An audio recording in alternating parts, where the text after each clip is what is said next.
राधे राधे जी। कल मैंने आपको थोड़ी सी थ्योरी क्लास दी थी, अब आज भी एक आपकी थ्योरी क्लास है। थोड़ा सा आप यहाँ पे ध्यान देंगे बेटा मेरे, ठीक है जी। क्लासिफिकेशन ऑफ अकाउंट्स, हम अकाउंट्स को क्लासिफाई करते हैं 2 वेज में करते हैं बेटा मेरे। एक होता है पर्सनल और एक होता है इम्पर्सनल। पर्सनल के 3 पार्ट होते हैं, नेचुरल पर्सन, आर्टिफिशियल पर्सनल और रिप्रेजेंटेटिव पर्सनल। और जो इम्पर्सनल होते हैं उसके 2 पार्ट्स होते हैं, real and nominal. Real and nominal. Real के 2 पार्ट्स होते हैं, टेंजिबल रियल और इंटेंजिबल रियल, ठीक है जी। ये अकाउंट्स के कुछ पार्ट्स होते हैं, ठीक है जी। सबसे पहले ये आपके ना बिल्कुल बेसिक्स हैं। अगर आपको ये चीज़ क्लियर हो गई तो आपको फ्यूचर के लिए सब कुछ क्लियर हो जाएगा, ठीक है जी। सबसे पहले मैं पढ़ रहा हूँ पर्सनल अकाउंट। पर्सनल अकाउंट क्या होता है? The accounts which relate to an individual, firm, company और an institute are called personal account, ठीक है। यानी जो ह्यूमन नेचर की है उसको पर्सनल अकाउंट के अंदर एक तरह से ले लेते हैं, ठीक है ना डायरे। जैसे फिर से देख लो यहाँ पे, the account which related to an individual, firm, individual से हम हो गए राम श्याम मोहन, कोई फर्म होगी, कोई कंपनी होगी, कोई इंस्टीट्यूट हो गया, is called personal account. Example दे रखे हैं उसने, Mohan account, Maruti limited, bank, capital, drawing, ठीक है जी। अब इसके पार्ट्स होते हैं, हम इन पार्ट्स पे जान देते हैं। एक होता है नेचुरल पर्सन। अब ये नेचुरल पर्सन का मतलब क्या होता है? Account of natural person mean the account of human being, जो ह्यूमन बीइंग है, लाइक राम, श्याम, राघव, इस टाइप के, सीता, गीता, ठीक है जी, Mohan, Ram, capital, drawing, debtor, creditor, ठीक है बेटा मेरे। ये आपके जो ह्यूमन बीइंग होते हैं, जो उससे हम कहते हैं नेचुरल पर्सन अकाउंट। एक होता है आर्टिफिशियल। आर्टिफिशियल का मतलब क्या होता है? जिसको हमने एज ए दोज अकाउंट जो do not have any physical existence, जो फिजिकल एक्शन नहीं है पर work as a human being, जो वर्क करते हैं कैसे? ह्यूमन बीइंग की तरह। जैसे मान लो कोई कंपनी होगी या कोई इंस्टीट्यूट हो गया, जैसे मान लो, ठीक है जी, उसको सारे राइट्स क्या मिले होते हैं कि वो एज ए वर्कर के मतलब कि एक ह्यूमन की तरह वर्क कर सकता है। कोई कंपनी हो गई, कोई इंस्टीट्यूट हो गया, जैसे मान लो आपने किसी कंपनी से प्रोडक्ट खरीदा, ठीक है जी, तो डिफेक्टिव निकला है, तो आप उस कंपनी पे केस कर सकते हो। अब कंपनी तो क्या ईंट पत्थरों की होती है, पर वो वर्क कैसे करती है? एज ए ह्यूमन करती है। और जैसे मान लो अगर हम, जो ह्यूमन नेचर होता है वो क्या कर सकता है? साइन कर सकता है। कंपनी क्या होती है? कॉमन स्टैंप होती है। जैसे आप किसी बैंक में जाते हो, उनकी अपनी स्टैंप होती है, तो एज ए वर्क वो करती हैं, ठीक है जी। तो इन्हें क्या कहते हैं? आर्टिफिशियल कहा जाता है, ठीक है जी। इसके बाद आता है आपका representative personal account. When account represent a particular person और ए ग्रुप ऑफ पर्सन, जो किसी पर्सन या ग्रुप ऑफ पर्सन को रिप्रेजेंट करता है, तो उसे हम कहते हैं बेटा मेरे रिप्रेजेंटेटिव पर्सनल अकाउंट, ठीक है जी। इसके एग्जांपल है आउटस्टैंडिंग सैलरी। अब मैं आपको एक बताता हूँ, ये आउटस्टैंडिंग का मीनिंग क्या होता है। आउटस्टैंडिंग का मीनिंग होता है कि आपकी कोई चीज़ ड्यू है, ड्यू बट नॉट पेड, उसे हम आउटस्टैंडिंग कहते हैं, ठीक है जी। एक ऐसा ही वर्ड आता है प्रीपेड। अगर हमने किसी की पहले से पेमेंट कर दी है, उसे हम कहते हैं प्रीपेड, ठीक है जी। तो ये आउटस्टैंडिंग, अगर मैंने कुछ आउटस्टैंडिंग है या प्रीपेड है, ये किसी ग्रुप को रिप्रेजेंट किए जाती है, तो हमारे क्या होती है? रिप्रेजेंटेटिव होती है। अब सबसे पहले इनका ना गोल्डन रूल क्या होता है? पहला रूल होता है पर्सनल अकाउंट का, debit the receiver, credit the giver. जब हम आगे जर्नल एंट्री करेंगे तो सबसे मेन पड़ेगा ये, ठीक है जी। तो पर्सनल अकाउंट रूल क्या होता है? Debit the receiver, credit the giver. Debit the receiver, credit the giver. Mainly आपने पर्सनल अकाउंट के अंदर ध्यान देना है कि पर्सनल अकाउंट क्या होता है हमारा, कि जो कंपनी, इंस्टीट्यूट, फर्म से रिप्रेजेंट करे, ये सारे होती है, ठीक है जी। इसकी टैगलाइन क्या है? Debit the receiver, credit the giver, ठीक है जी। Real account, the account of all those things whose value can be measured in the terms of money and which are the property of a business are termed as real account, ठीक है जी।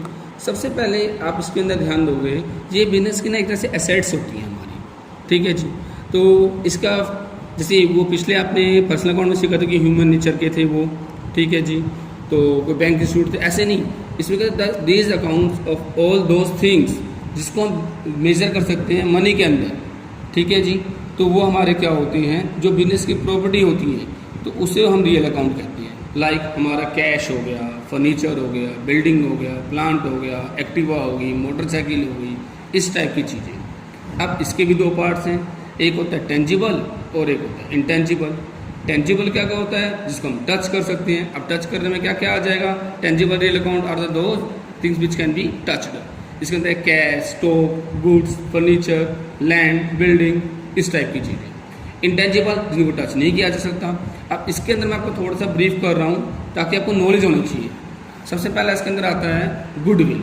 Goodwill क्या होती है, किसी की fame, repo, ठीक है।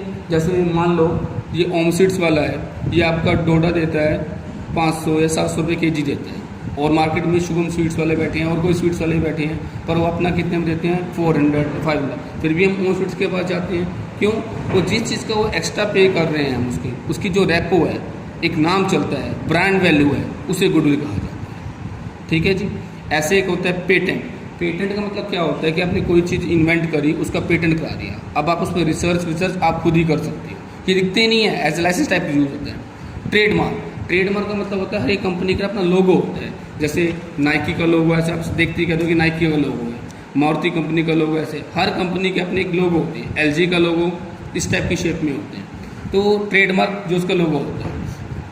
Copyright, आपने कोई बुक छापी या आपने कोई मूवी बनाई, उस पर एक सी का सिंबल बना होता है इस टाइप का, ये कॉपीराइट होता है, ठीक है जी।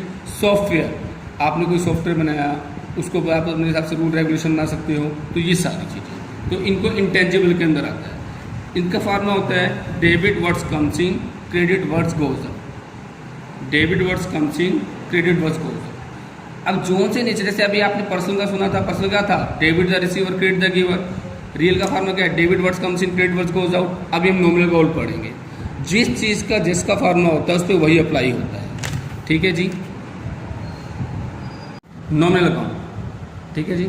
अब है next nominal account. These account include the accounts of all expenses and income. इसके अंदर एक्सपेंसेस और इनकम्स आती हैं, ये हमारे नॉमिनल अकाउंट के अंदर आते हैं। जैसे यहाँ पे खाली सैलरी पेड है तो आपके लिए क्या है, एक्सपेंडिचर है। सैलरी रिसीव्ड होता तो आपके लिए क्या होता, इनकम होती।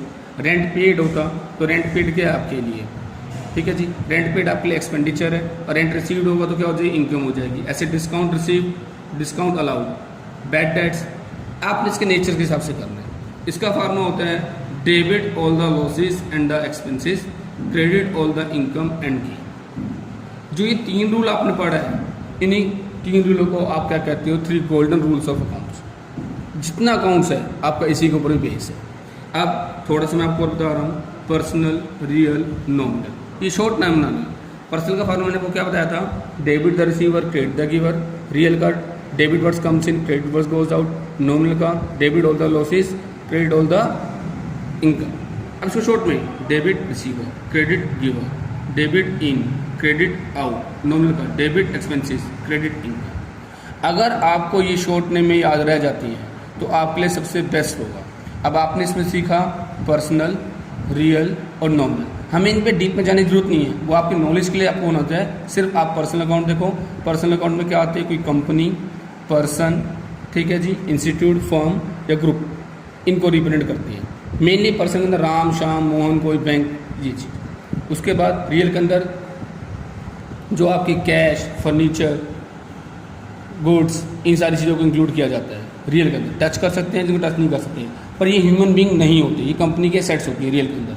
नॉमिनल के अंदर क्या आते हैं आपके एक्सपेंसेस एंड लॉसेस, ठीक है जी। रेंट पेड है तो रेंट पेड आपके लिए एक्सपेंडिचर है। अगर रेंट रिसीव्ड हो रहा है तो आपके लिए इनकम है। कमीशन पेड कर रहे हो तो एक्सपेंडिचर है। कमीशन रिसीव्ड हो रही है तो आपके लिए इनकम, ठीक है। राधे राधे।